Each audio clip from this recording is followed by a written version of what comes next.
School అయిపోగానే మేము మా ఫ్యామిలీ మెంబర్స్తో ఇలా రుషికొండ బీచ్కి వచ్చామండి. యూనిఫామ్ తోటి నేనైతే వచ్చేసాను. ఇంకా మా ఫ్యామిలీతో అలా సరదాగా కూడా కాసేపు ఇక్కడ మేము స్టే చేసాం, కూర్చున్నాం. పిల్లల్ని అయితే సరదాగా ఆడిపించాం. మా బాబు అల్లరి చేస్తూనే ఉంటాడు ఈ ప్రతి వీడియోలో. ఇదొక మెమొరీ అండి. ఫాదర్ బాండింగ్ చాలా హ్యాపీగా అనిపించింది. నాకైతే చాలా నచ్చింది. మా అబ్బాయి చూడండి అల్లరి చేస్తూ ఉంటాడు, నా దగ్గరే ఉంటాడు. మా అమ్మాయి వాళ్ళ డాడీ దగ్గర ఉంటుంది తను ఎక్కువగా. ఇంకా మా పాప అయితే బీచ్లో ఎప్పుడు ఆడుకుందామని ఒకటే అడుగుతూ ఉంది. మొత్తానికి తీసుకెళ్ళాను, తను హ్యాపీగా ఆడుకుంటుంది. ఇంకా ఈ పిక్ అయితే నాకు చాలా బాగా నచ్చిందండి. ఇది ఒక మెమొరీ, చాలా బాగుంది. ఇంకా మా పాప ఏంటో అంతా కూడా తీస్తూ ఏరుతూ ఉంది.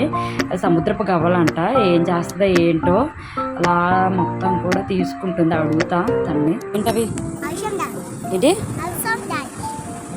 దేనికది? చేపలకా? మన ఇంట్లో చేపలు లేవుగా, యాక్వేరియం లేదుగా, ఎవరు కొంటారు?